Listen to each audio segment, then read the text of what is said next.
Hello everyone, welcome back to my channel. আজকের রেসিপিতে রয়েছে দেশি মুরগির মাংস। কিভাবে সম্পূর্ণ ঘরোয়া উপায়ে দেশি মুরগির মাংস রান্না করলাম চলুন দেখে নেওয়া যাক। এখানে আমি দেশি মুরগির 1 কেজির মতো মাংস নিয়েছি, সাথে মুরগিতে ডিমও হয়েছে।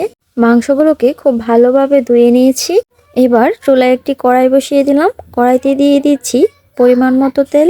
তেলটা ভালোভাবে গরম হয়ে এলে দিয়ে দিচ্ছি পেঁয়াজ কুচি, সাথে দিয়ে দিচ্ছি গরম মশলা এবং পরিমাণ মতো লবণ দিয়ে ভালোভাবে ভেজে নেব। পেঁয়াজগুলোকে কিছুক্ষণ ভেজে নেওয়ার পর যখন পেঁয়াজে একটি ব্রাউন কালার চলে আসবে সে পর্যায়ে দিয়ে দিচ্ছি আদা রসুন বাটা।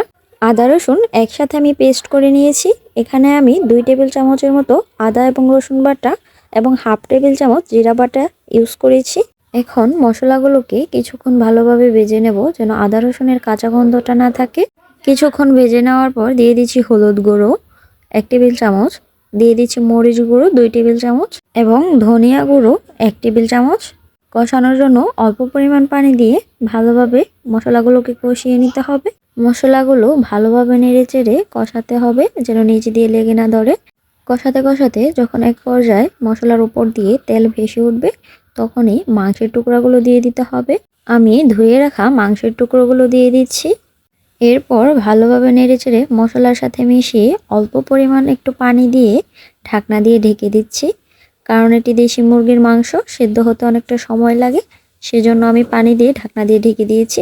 ঢাকনা খুলে মাংসগুলোকে কিছুক্ষণ পর পর নেড়েচেড়ে দিতে হবে। মাংসটা যত ভালো করে সময় নিয়ে কষানো হবে খেতে তত বেশি মজার হবে। কষানোর সাথে অল্প পরিমাণ গরম মশলার গুঁড়ো ইউজ করছি, এটা চাইলে আপনারা স্কিপও করতে পারেন।